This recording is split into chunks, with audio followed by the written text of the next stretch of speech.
Hey everyone, how are you all doing today? I think I'm live now. Welcome to episode 7 of Mindful Morning with me, Ashley Walkneen.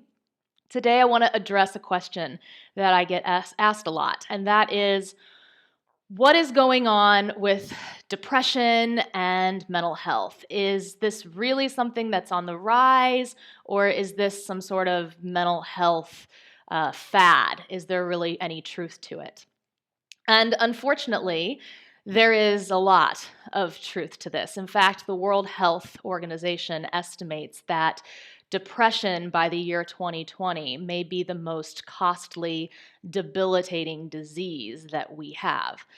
So, this is something that personally and as a society, we really do need to have a look at. And we need to have an understanding of why this trend is happening. So, the first reason why this trend is happening is because of things like media, social media, your smartphone. These technologies have really changed the game completely. It's your brain's job to analyze and compare, and it is far easier to analyze and compare yourself to others than it has ever been before.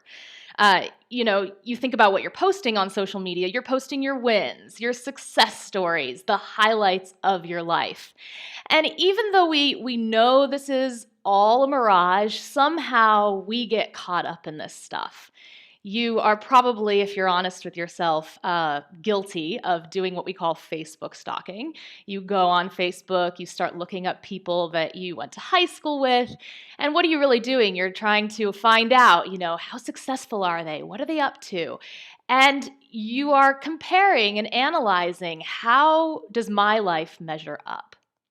So, even though social media is supposed to be about relationship building and connection, what it's mostly doing is building the relationship and the connection to the story we hold about ourselves in our heads. Now, this is actually normal. We are historically pack animals. We thrive and survive off of relationships and status hierarchy among the group.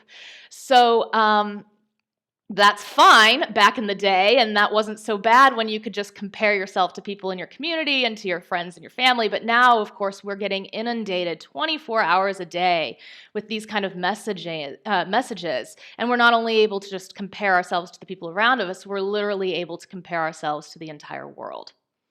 So that's the first reason for the trend. The second reason is that we as a society have mastered convenience.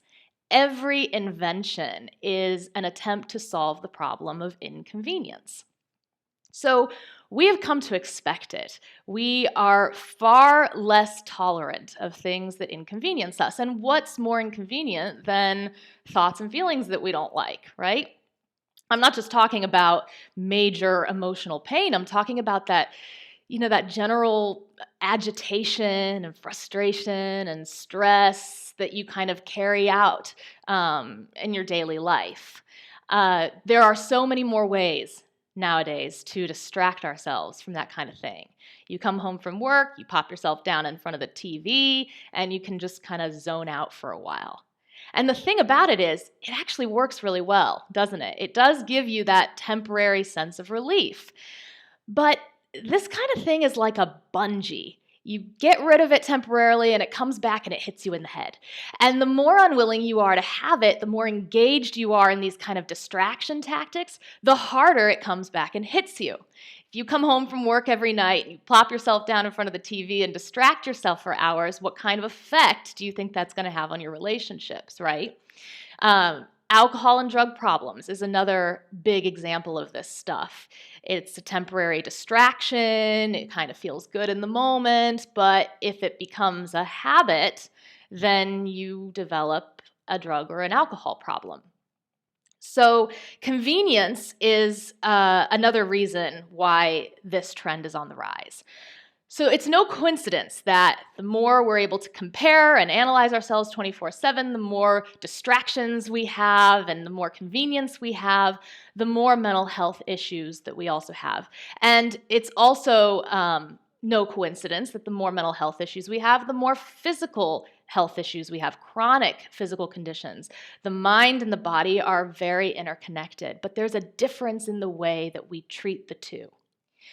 A physical illness, not always, but a lot of times, it can be treated through a cure or a pill, or you can go in there and you can cut it out. How do you really do that with something like psychological or emotional pain? You can't, right?